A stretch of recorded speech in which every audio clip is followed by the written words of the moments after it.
Welcome to Let's Talk with Hart Hagen, and today I'm joined by Patricia DeMarco. Patricia, how are you doing today? Wonderful, thank you. It's good to be here. I'm so happy that you could join us. I'm going to give you, I'm going to read an introduction from your website. Patricia DeMarco is a native of Pittsburgh, Pennsylvania, with a doctorate in biology from the University of Pittsburgh. She has spent a 30-year career in energy and environment policy in both private and public sector positions. She is a Rachel Carson Scholar and served as executive director of the Rachel Carson Homestead Association and director of the Rachel Carson Institute at Chatham University. Her book, titled Pathways to Our Sustainable Future, A Global Perspective from Pittsburgh, explores positive pathways towards sustainability based on 28 case studies in Pittsburgh. Inspired by Rachel Carson's environmental ethic, the book was funded by W. Clyde and Ida Mae Thurman Fund of the Pittsburgh Foundation.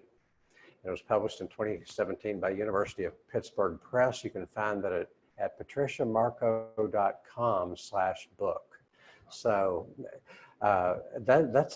was it hard to write a book? It took me 4 years, but the thing is, I had been teaching ethics and public policy for quite a long time, and I had 15 lectures worth of material on the various things that I wrote about in this book. So it wasn't the lack of material, it was figuring out how to organize it and how to make it interesting to other people. And I find that what makes things really interesting to other people is to have stories. So that's why the case study approach to making things real for people.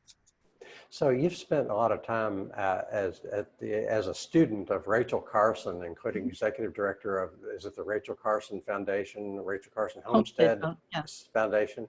Yeah. What is it about Rachel Carson that's relevant today? She wrote her book in the early 60s, and and it was called Silent Spring, and she noticed how the spring, it was getting more and more silent as time went on, partly because of DDT, but also because of what she called a stew of chemicals in our environment. So what was it about Rachel Carson that is still so resonant today? Well, first of all, she wrote 5 books, and her other books were all about the ocean. She was a marine biologist by training, and she really understood the interconnectedness among all the creatures of the earth and how we are all interdependent, even people. That she saw people as part of nature, not in charge of nature. And that was pretty revolutionary at that time by itself. But then on top of that, she was one of the first people to perceive that the behaviors of humans were having a negative effect on entire systems of living things, and how we were also affected by the damage that we were doing ourselves. And so she made that circular connection between people and their environment, where if you're going to have healthy people, you have to have a healthy world, and that we are just part of the natural world and subject to the natural law. We are not above the law. You mean we can't just make unlimited use of of the earth as a waste dump, and unlimited use of forests and unlimited use of the oceans, and we can't just do that? Right, that she understood the limits, we are within an ecosystem, and as long as you keep that intact and functioning, we'll be fine. But if you get it out of balance so that we're punching big holes in the web of life, it won't regenerate well, and we will suffer as well. And I think we've reached the point where people are beginning to see that. Climate change is now so evident that it's hard to deny it. Right. So we're going to talk about Reimagine Appalachia. Yeah. That's one thing we're going to talk about. So you're in Pittsburgh, and that's part of the Appalachian mountain range, and the Ohio River starts in Pittsburgh and flows to Kentucky, and then anyway, talk to us about Reimagine Appalachia. What is it? And how is it relevant, and what would you like for us to know about it? Well, Reimagine Appalachia is really a collaboration among people in 4 states who have observed that our region has really provided the resources and the support for building this nation in many ways. I mean, the coal, the ore, the power came from the Appalachian region for many, many, many, many years. And we give and we give and we give. And the land is depleted, the people are depleted, and we don't get a lot back. So at this nexus of time, when we're looking at responding to a pandemic virus and also responding to climate change, there are a number of initiatives coming together that offer an opportunity to say, it's our turn to get our share back.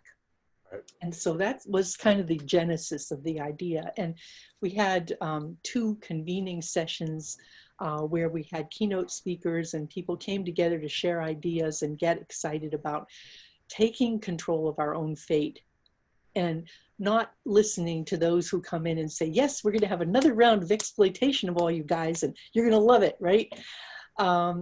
We started to think about, if you were in charge of handing out the subsidies and investing, where would you put your money? And that was kind of where it started. And we ended up with a blueprint that really has, kind of shaping around the New Deal. Everyone's talking about the Green New Deal, but we were looking about a new Deal that works for us. Mm-hmm. How do we get this to work for us? And we feel that, one of the things we need to do is to expand opportunity in our area through directed public investment back into our communities. We're done with giving, subsidies and money to multinational corporations where the wealth leaves. They pay some people very well, but most people don't benefit from that process. And the big bucks go to stockholders, shareholders, and multinational corporations that aren't here. So that was the first thing. And there were a number of principles under that. The second thing was, we wanted to look at a 21st century economy that could be sustained in Appalachia. We're done with this boom and bust stuff. Okay, it's 20 years and then you crash, and another 10 years and then you crash. What can we do that is sustainable going forward, that's going to fit with what we need for the 21st century, that we can do grounded here, invested here? And the third thing was, let's put the tools on the table that will allow us to rebuild the middle class. Right now, the top 1% is doing fine.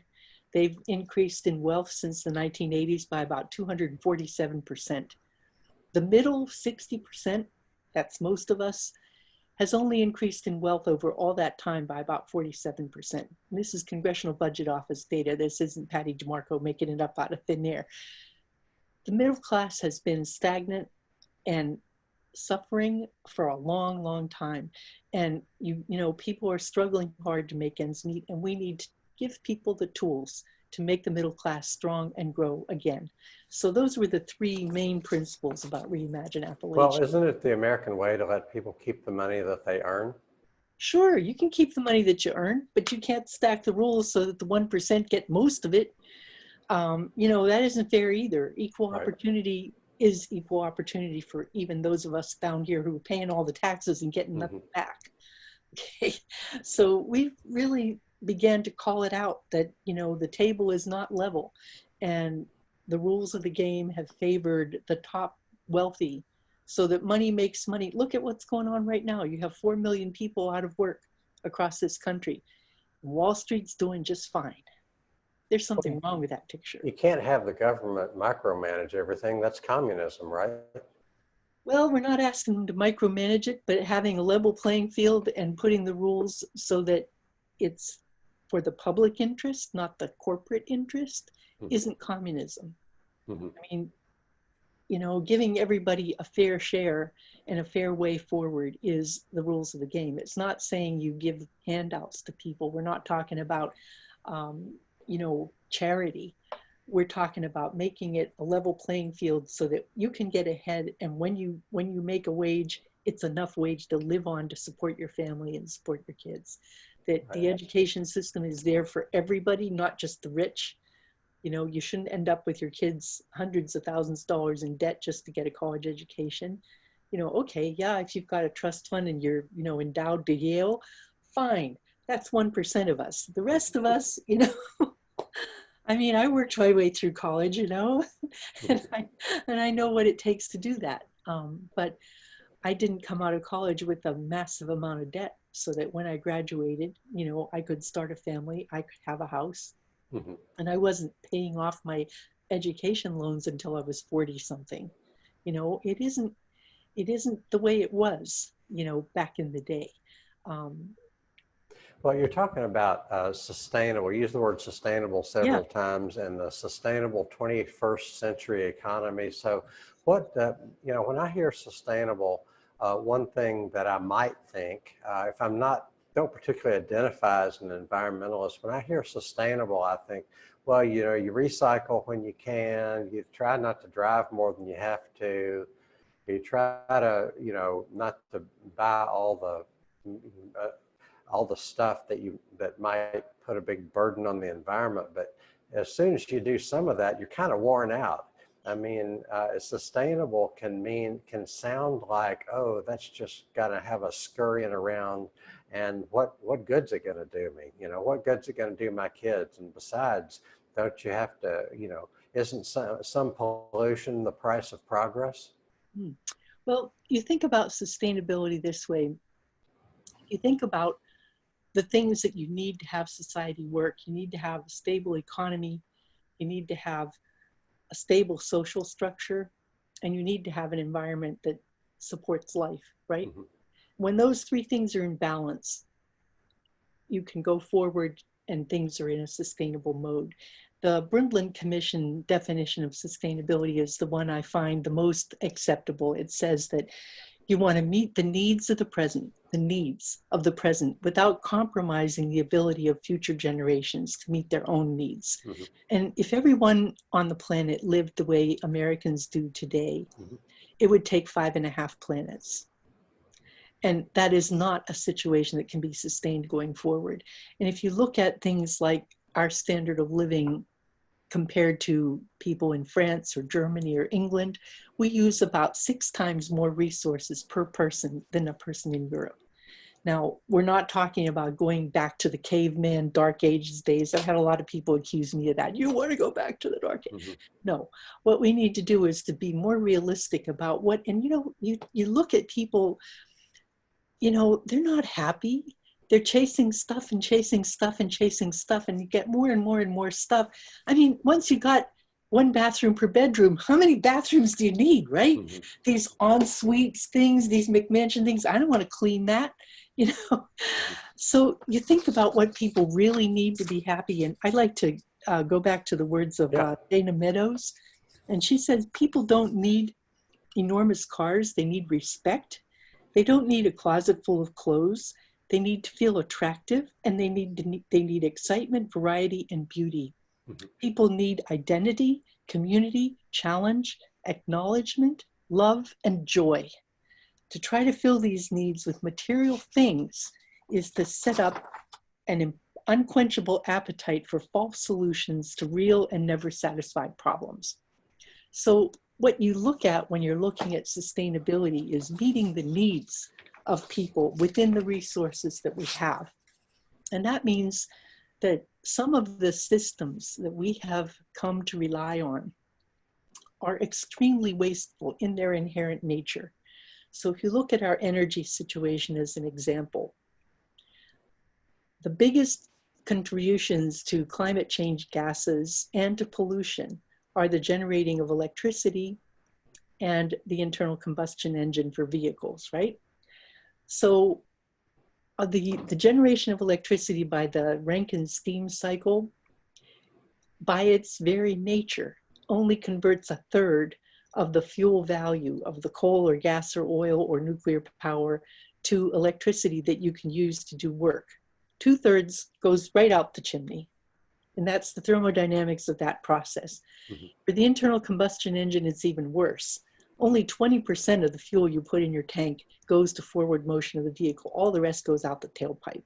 Mm-hmm. Now, those two technologies, the internal combustion engine and the Rankine steam cycle, were invented in the 1860s.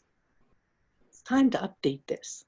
Mm-hmm. If we focus on the work that we need to do with energy, and align the energy resource to the work that's required, you can do things like have buildings that make more energy than they use, for example, by being designed to use passive solar energy and geothermal heat pumps. And then you put a photovoltaic array on the roof and you make more energy than you use, even in a place like Pittsburgh. And I think this is the kind of thing that we need to do, to rethink what we need and what we have and align those with each other. Right. Well, talk about, well, let me just ask you, so what are some of the systems that need to change? You talked about like how we generate electricity. You talked about our transportation system. I would add food system. Yeah. And, you know, what would it look like to go from where we are to where we want to be in 5 years, 10 years, 15 years? And how can we make that so that it's practical and feasible and manageable for people? In other words, Yeah. how can we make it a just transition? Well, one of the things to recognize is that we're not facing a technology problem at all. Technology is there. Mm-hmm. We're facing an ethics problem. It is a moral decision about whether we leave for our children a world that is worth living in, that is viable for them in terms of temperature and climate and resource capability. So once you get to that point, you start aligning your priorities so that you preserve the viable future for our children. And that means that change today has to become something that everybody feels committed to. And it isn't that difficult if we decide that we're going to align our priorities so that we have a viable future. Then you begin shifting that whole array of systems that are the complex laws, some of them dating back to the 1800s, that we need to adjust and bring up to date. So for example, things like, what do we subsidize? Do we have like billions and billions of dollars every year subsidizing fossil fuel industries, not just outright subsidies in the way of gifts, but tax treatment, accounting treatment, investment strategy, all these infrastructure of rules and apparatus has been aligned to optimize the extraction and turning to trash as rapidly as possible. Instead of aligning all of those incentives of the government to a circular economy that captures raw material and reuses, designs to be reused, designs to be replaced internally, and puts a value on things that last instead of things that you use once and throw out. Well, Patricia, we have, you know, what you're talking about, I mean, I'm on board, but Washington, D.C., and you've got two parties, neither party, in my opinion, neither of the two major parties, in my opinion, is on board with this. It just seems like trying to change the direction of an ocean liner with your bare hands or something, you know? Well, I'll tell you what, there's a lot of churning before the ship moves, right? You've been churning for a long time. And I can tell you that more and more and more people are starting to see the wisdom of changing direction. We started under President Obama's administration. The US was one of the leaders on climate when he spoke at the Paris Accord. He put out a challenge to the world and many, many people took it up. And the fact that the next president has decided that that's, you know. Oh, don't get me started on Obama. No. To me, it was just all rhetoric with him. Well, you know, you have to start somewhere, and having courage to talk about it in public from the bully pulpit, you know, is an important place to be. I don't agree with all his energy policies by a long shot. I mean, I had long arguments with some of his advisors, you know, but Jim Hansen got it right. I mean, oh yeah. And I think when you look at science-based policy and you look at the need to align our way of living on this earth with the laws of nature instead of fighting it, then I think you're going to make progress. And I use that as my yardstick always. Are we doing things in our systems that are aligned with the laws of nature or not? And if you're aligned with the laws of nature, you're going to be okay. And to the extent that you are not, and you're suppressing nature or abusing it or preventing it from regenerating, then you're going to have trouble. And that's why So the Intergovernmental Panel on Climate Change gives us until about 2030 to make drastic reductions in our carbon from the standpoint of climate change. What do we need to do within that time frame, and kind of how is it going to happen? Well, I think we need to make some serious policy changes. I mean, absolutely. And I know from the bottom up, a lot of that is already happening. I mean, I live in a town of 5,600 people. We have a very serious climate action plan. We built the borough building that is a net zero energy building. We had a $4,000 energy credit last month because we're making more energy than we use on our borough building. Now the fire department and the police department have decided, oh, we need a roof like that. And we'd like to have a solar array to park our cars under because they see that it works, right? So that's happening all over the country. And I think also we have to start looking at things that capture the carbon back out, which is why I get excited about regenerative agriculture. Your normal industrial agriculture field captures about 1% of the carbon into the soil. Most of our carbon capture goes into the oceans and it's getting saturated. Mm-hmm. But if you practice agriculture in a way that increases the organic material in the soil on purpose, mm-hmm. regenerative practice, you can capture 5 to 10% of the carbon dioxide into the ground and bind it up in the soil. And so that by itself, if you do 1 million acres in Appalachia with that, we're going to be able to solve about 2 years at a time worth of carbon emissions. Now, it's not the whole answer, but it's a big part of the answer. And it takes I'm totally on board. I'm kind of obsessed lately with regenerative agriculture. Yeah. And one thing that I see is that there is so much low-hanging fruit that localities could do.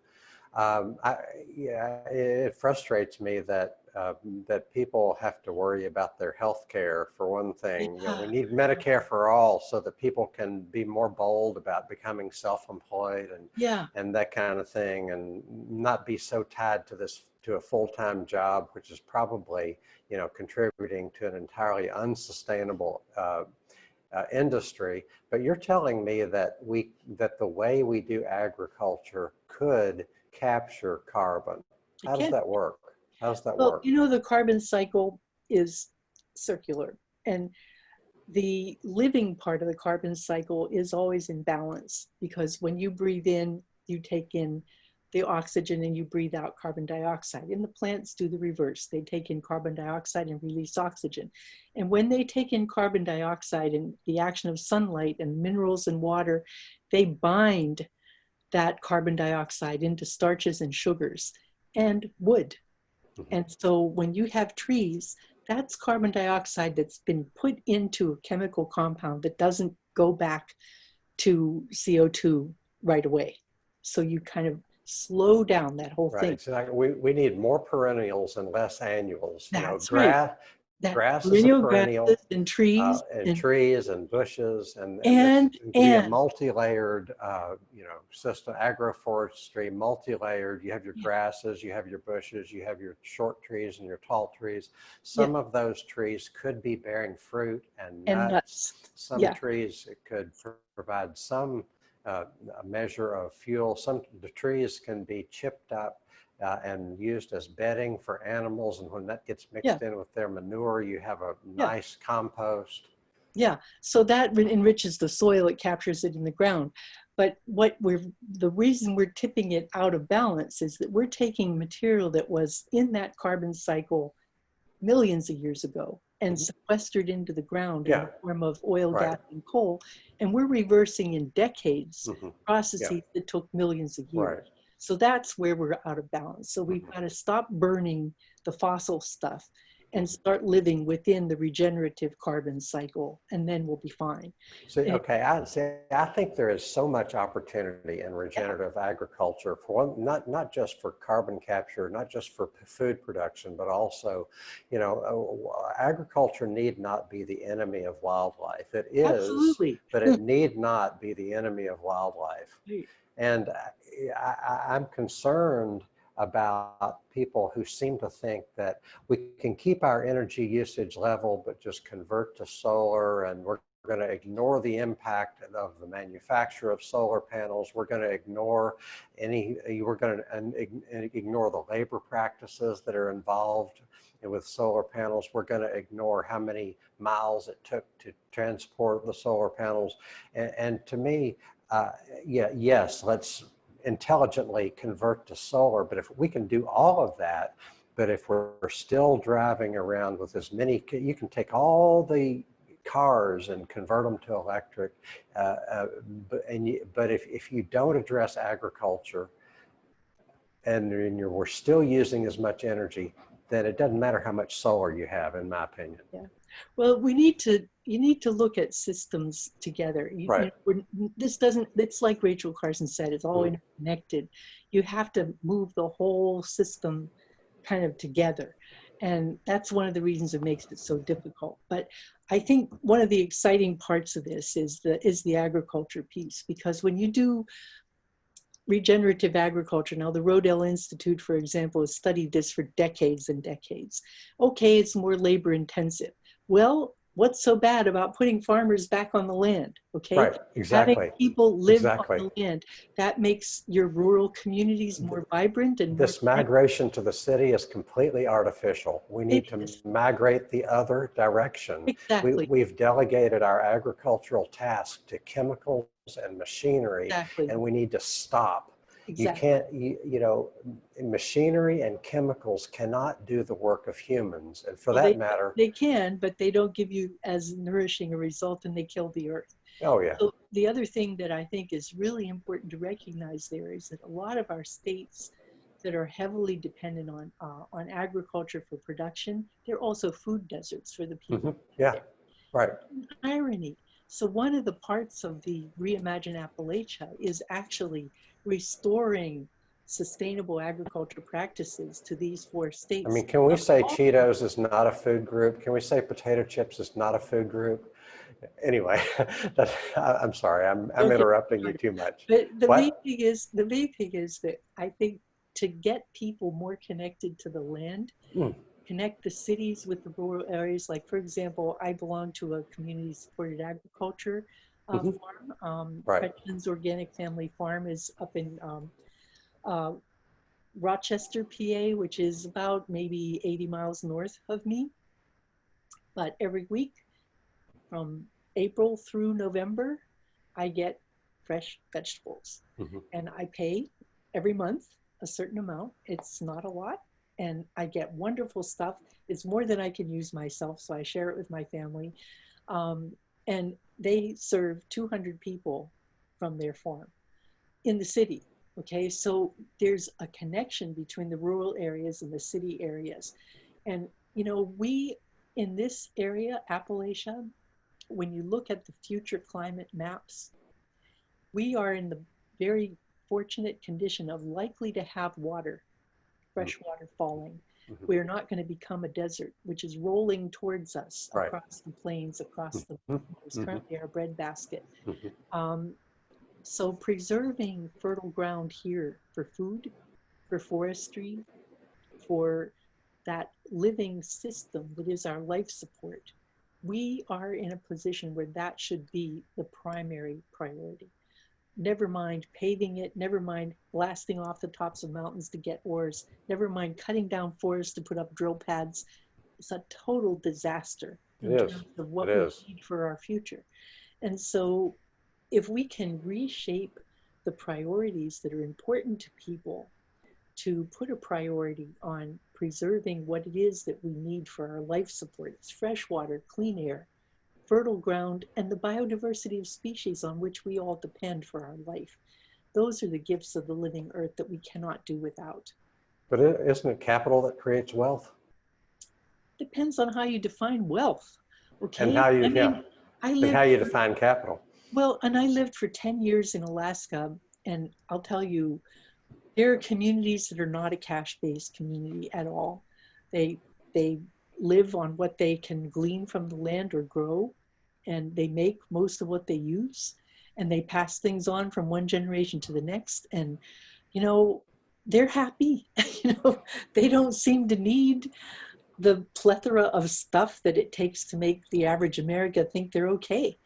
I really feel that we have gotten away from understanding the essential needs of our humanity, and this forced isolation of the pandemic has really put a spotlight on how important the community you live in really is for people.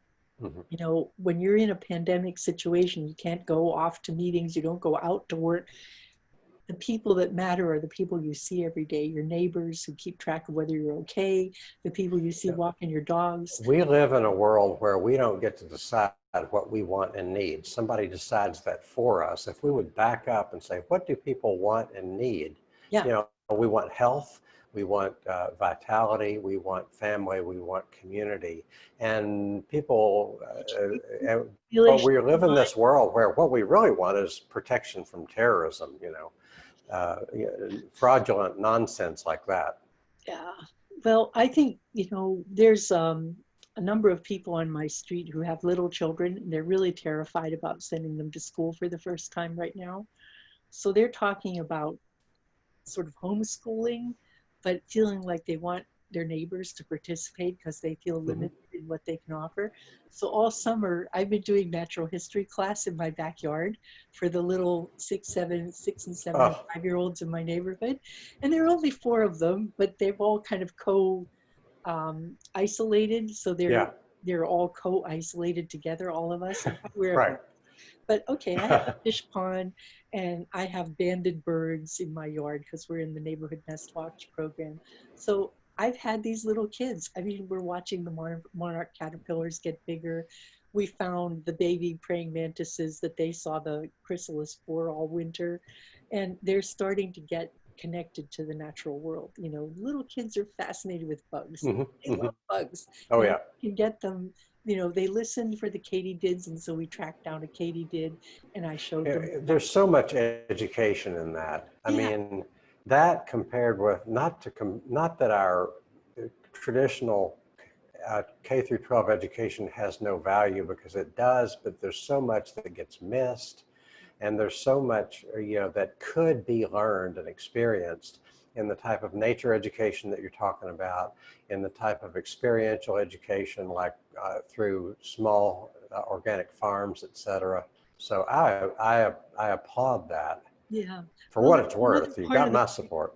That's another part of the Reimagine Appalachia is urban agriculture. During the Second World War, they were the victory gardens everywhere, right? And people did it out of their patriotic duty. You grow vegetables so that the troops had food. But those are still here. And in Pittsburgh, you can go around and you see in the back alleys or behind the houses where it used to be gardens, they're coming back. There are a number of programs, Grow Pittsburgh and the Phipps Conservatory and Botanical Garden will loan out tools and teach people how to garden and make raised beds. And it's been a big success in urban areas, which are food deserts. There are a number of community agriculture projects in Pittsburgh. The Black Urban Gardeners is one of them. The Hazelwood Community Gardens, the Larimer Community Gardens, where the kids and the people who live in the neighborhood are growing food for their own community on abandoned lots. So how do you get a program like that started, and what's in it? Why is it so worthwhile? Well, it's worthwhile for one thing because it helps to build community. And for another thing, it takes abandoned property and takes it from being, a place of trash and, decrepitude and turns it into something beautiful. And, it starts by people caring first and then having supportive government policies. So the city of Pittsburgh adopted an urban agriculture supportive law that first of all made farming in the city legal because it had been illegal for years. It allows you to have bees and chickens and goats in the city. That's great. As part of this kind of urban, they have a staff person, Shelley Danko Day, who is in charge of the urban agriculture program. and they have places where they have community plots that they have a lottery system to let out to people because there's more demand than they have. And now we have 3 or 4 organizations who are going around helping people learn how to do organic farming in their properties, and private property too. So I think it's becoming recognized that when you can connect people to their food supply, first of all, they feel a sense of mutual achievement because we've all worked on this together and look what we grew, you know. And secondly, you get healthy food to places where they may not even have a fresh produce store. The other thing that happens is that you get this huge upsurge of farmers markets in the cities. Okay, it's zucchini season. The zucchinis are like baseball bats. Right, And what do you right, do with 4 of those? You know, it's right, like you can only right, eat so much zucchini, but there are a lot of people who don't have any. So right. you sell it, you Yeah. know, and you trade it and you say, Mhm. okay, you got zucchini, I got beans, let's swap, you know. So that kind of stuff starts going on. And I remember my grandmother doing that. She'd send us over to Aunt Bernice with a zucchini and we'd come back with beans. You know, I mean, this is the way it is. Right. So I think you start going back to those really community-based things that really make the fabric come together and hold, because people are interdependent on each other, and you know, getting connected around food is just so basic. And Let's just okay. One benefit of homegrown food is that it's so much more nutritious. oh yeah, Because industrial agriculture, it's like to have those monocrops, you have to remove all the nutrition almost. well, you And don't have to, but that's the net result. yeah, that's a result, right? Right. And you end up with residual chemicals in them, like, you know, they use glyphosate so that the whole crop dries at the same time. So when you harvest the grain, you have that drying agent still on the crop, and it gets in your food. Well, I don't want to eat that stuff, you know, so I don't buy anything but organic cereals or grains, you know, flour, things like that, because I don't want the chemicals in my food. Well, one thing I heard was that there was a city in Holland that they had funding they had a garbage problem. So they gave each, like 1 in 3 families got a supply of chickens, or, and they, you know, the chickens started eating the garbage, and like chickens are omnivores. And if you give them table scraps, then you don't have those table scraps going into the landfill. If table scraps decompose in the landfill, it's anaerobic and it produces methane, and that's a greenhouse gas. But you know, and plus, if we grow our chickens, whether it's, you know, whether for eggs or for meat, it's so much tastier and healthier for the bird and for the person than what we get in industrial agriculture. Yeah. Well, I think, you know, it's a cultural shift, and also shifting so that we don't think that you have to have meat at every meal and have most of that be beef. You know, it's an American fetish to Hmm. eat that much beef. And when you look at the intensity of resource use, once you get past beef, it goes down really fast. And when you get down to things like Hmm. nuts, they create more energy than they use to grow. So Right. I think we need to start looking at that, as I said, the Hmm. whole system shifting, you know, a little bit at a time until we get to where we need to be. But I find that once people start moving on this track, once you see what we're doing as destructive, it accelerates in the other direction. I mean, so you might start out with, oh, wow, you know, like I take the example of our building, you know, our borough building. When we were first starting to build this, we had so much resistance. I mean, there were people arguing everything from it won't work to, you know, we don't need a new building, what's wrong with the old one? Hmm. And when we put up the new one and we were taking people through, there was this one elderly gentleman on the planning commission. We're in the mechanicals room, and he says, well, where's the furnace? It doesn't have a furnace. Oh, this isn't going to work, you know. well, sorry, it works fine, you know. So And you said a couple of things earlier today. One thing, the old building was just, it couldn't be restored economically. And then the new building is like, it has passive solar.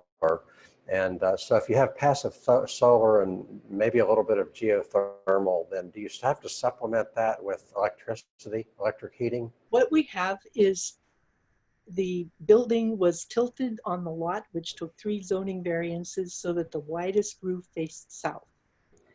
It has super insulated foundations on the ground and in the walls, and the material that builds the building is much more energy retaining, and the windows are triple glazed, but they do open and close. Mhm.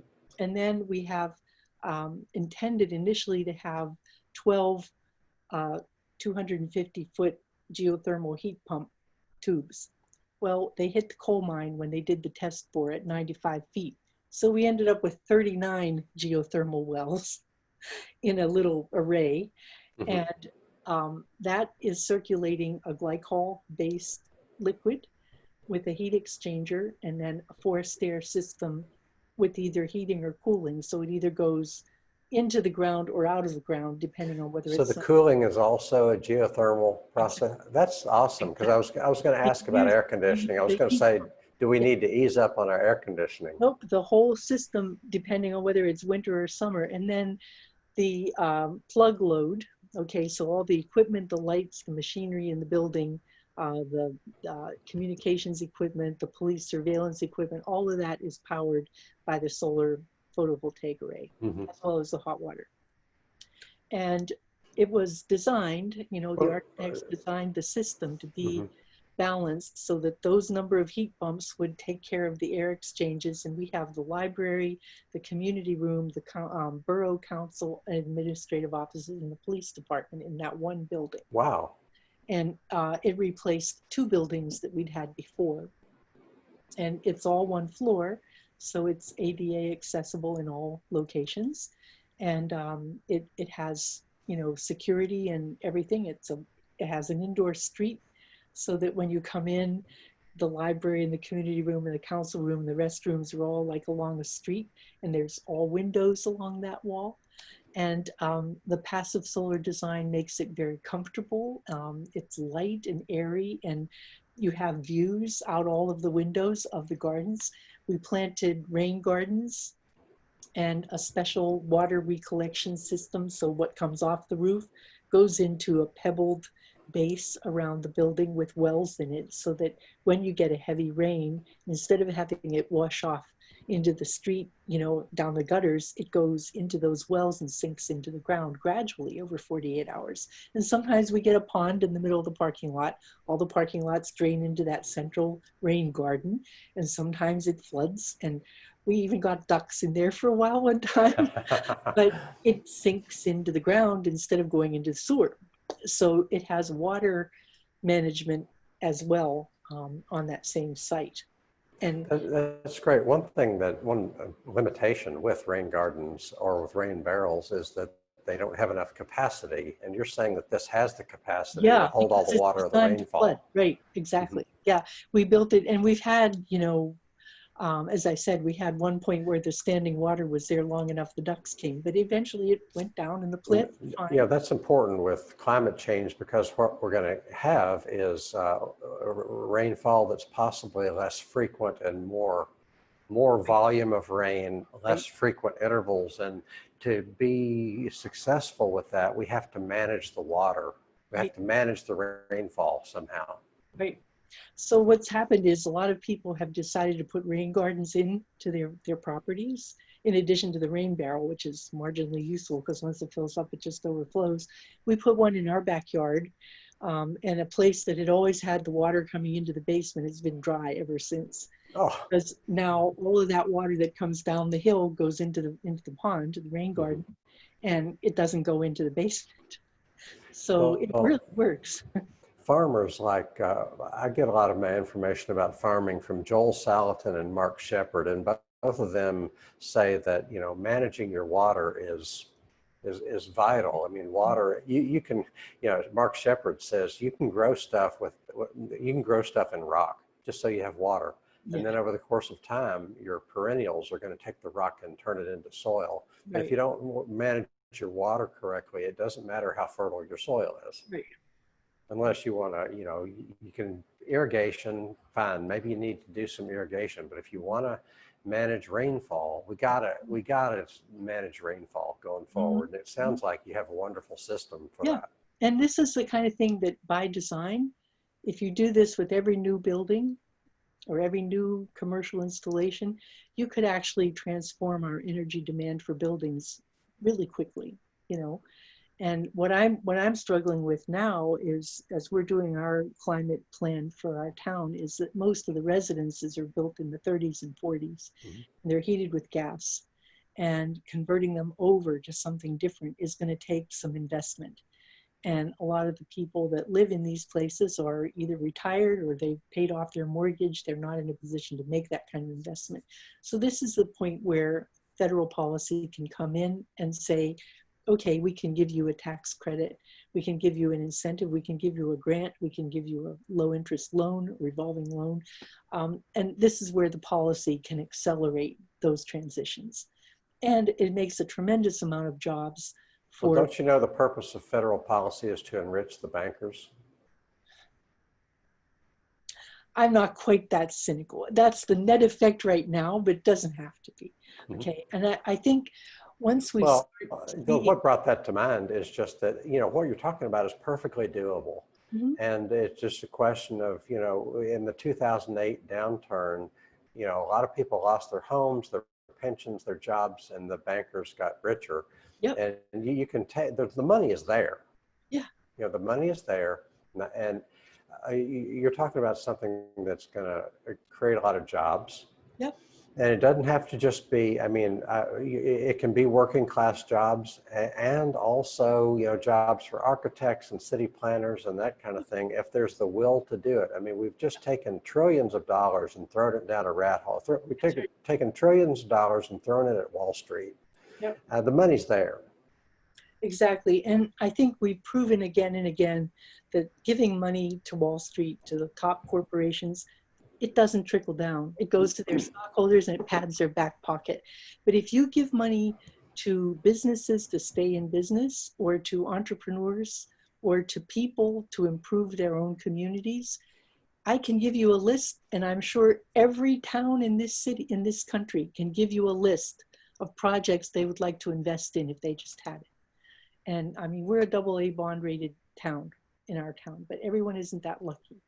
So when we need to do something, we can borrow it if we have to. But I know if we made it easy for communities to reinvest in their future, we could do some amazing things in this country. Is there a role for public banking in this? Oh, that's one of my pet projects too. And I don't know if you know Mike Krause, who's been promoting public banking and public benefit corporations as a way forward. And I think it's a wonderful idea, but it would take us another whole hour. So for a long time, North Dakota, I think, is either North or South Dakota. And then Los Angeles now has a public bank. And I'm wondering how that's coming along. And they're doing well, and it's growing, especially with the concept of the public benefit corporations as well, where you're not necessarily in business to enrich your stockholders, but to create a public benefit. I think that's the way of the future. It really is. And I agree. Creating community wealth instead of corporate wealth, it really is becoming a very positive force for change. And I think something like the Reimagine the Appalachia program can really move us in that direction. So let me just run an idea by. We have about another 5 minutes left. Or just throw out an idea, and that is, like, I have this vague notion that if you have a public bank, then they can issue loans, maybe guaranteed loans that meet certain criteria. So how would they, and maybe there's a certain limit on those, maybe it does or doesn't depend on the credit worthiness of the borrower, but what are the basic parameters of Patricia DeMarco is the queen of, let's say that you got just $1 billion and you can use it you can put it into a public bank bank and parcel out that money somehow. How would that work? I don't know about public banks in terms of the detail. Okay, Yeah, yeah, that's not my wheelhouse. I'm not real yeah. good at that. But I think what I've seen of the concept has been very positive. But I'm Right. not an expert about that to be able to tell you how it would work. Right. Well, it just seems to me that you could have a federal program, like if you meet certain criteria, then you get a loan for Mhm. that. And Well, I know those, that one thing. $30,000, $50,000 at a time would work wonders for a local economy. What, Financing for passive solar and the geothermal that goes with it and the water conservation. If you meet certain criteria, you get a loan for that, and then you invest your loan into an asset. By the time you get finished investing your loan into your asset is worth, more than the value of the loan. It seems to be a no-lose proposition. yeah, I think there's a lot of innovative ways we can go forward. We just have to decide to do it. I don't Hmm. think we lack for resources or Hmm. wherewithal. What we have lacked so far has been the courage and the vision to go in a new direction. And that's why I think something like the blueprint for Reimagine Appalachia, it helps people visualize a way forward that's real. Things that they're proposing here, like going to regenerative agriculture, things like modernizing the electric grid and making broadband available to everybody. That's nuts and bolts stuff, but it does expand the capacity of the economy.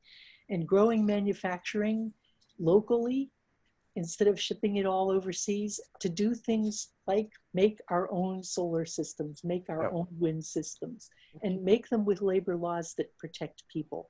Hmm. So you're not subject to the kind of abuses that happen when you use other kinds of things. And, let's make public transit systems. I was speaking up in Erie, and there were some people from the United Electrical Workers there. And they were saying, we could make wind turbines in our plant go into 3 shifts tomorrow without even retooling. Hmm. Oh, yeah. Mm. They make locomotives up there. They can make engines. And whether you're using them for locomotives or windmills, they can do it without even retooling the plant. So Hmm. this is the kind of thing we need to look at is, what can we do to make our own economy work better by reinvesting at the local level and keeping the jobs in the community and keeping people invested in where they are. And I think One thing that, federal government is just so out there and so far away, and it's like you're a little fish in a big pond. But then there's the state government that's a little closer. Then there's the local government, especially a city like Louisville is big enough to where local policy could make a big difference. yes, And I'm wanting to grab my local Metro Council people by the nap of the neck and say, are you going to work for us or not? Are you going to well, work for they us? don't Are you need going to to vote grease them this? out. Yeah, You well, can't, but yeah, okay. I'm a local council person in my Hmm. county, Yeah. and I can't even go down to the store and buy something without having somebody bend my ear for an hour about something that they want to know about. Hmm. You're you're accountable. You're right Hmm. there, and I What think about progressive taxation at the local level? I mean, I would we love don't to have have a. taxation power. We have no taxing policy. We have no taxing powers. That's reserved to the state. And we fight about that all the time. We have no control over our own taxes. Mhm. It's meted out according to formulas and we get what we get. Yeah. It's very frustrating. Hmm. And the school taxes are even worse. We have zero say in that. Mm. So no, the states are all different with their taxing policies and it's all pretty gerrymandered to benefit, whoever's writing the rules at the top. And I think if we put some of that power back down to the people, people know what they want. I mean, when you talk to people, we had hundreds of people involved in this Reimagine process. Sustainable agriculture came out right at the top, modernizing our electric system and giving everybody broadband right at the top. Let's make things that we know how to make here that we need for the future right at the top. This isn't rocket science. This So is, you're talking about a process where people give their input and there's yeah, community engagement. So yes, you've got the community engagement part yes. covered. Yeah, exactly. So if we can get the resources to them, they're waiting. I mean, we've got lists and lists of pilot projects. And, it isn't going to be for not having the want I mean, if we can get the federal government to distribute resources to where they need to go, we are ready. We are ready. People are standing in line with, this is like, for example, abandoned mine land reclamation. There has been a bill in place since 1977. Has not been funded for 3 years. Mm-hmm. There are backlogs of priority projects for cleaning up watersheds, for restoring forests, for doing all kinds of things on abandoned mine land that mm-hmm. are identified, prioritized, not funded. Criminal, not Patricia, funded. we've got about a minute left. What's your fondest hope and desire for all this? Well, I hope that we have people get excited about taking charge of your own future, not being passive about this. This is not a time for citizens to sit on their hands and wring them and say, oh, it's too bad, it's so sad. We have the power. The power is with the people. Take it back. Take it back. Get involved in your community and make a change for the better. That's a great way to end, and we're going to come back and talk about more of the specifics, and if I can steal some of your literature, I'll be talking about it on my show. Okay. Thank you so much for joining me, Patricia. But one last thing, yep. How do people get in touch with you? PatriciaDeMarco.com. PatriciaDeMarco.com. PatriciaDeMarco.com. Yeah, Thank you so much for joining us. You're welcome. Have a great day. Thank you so much. Bye-bye.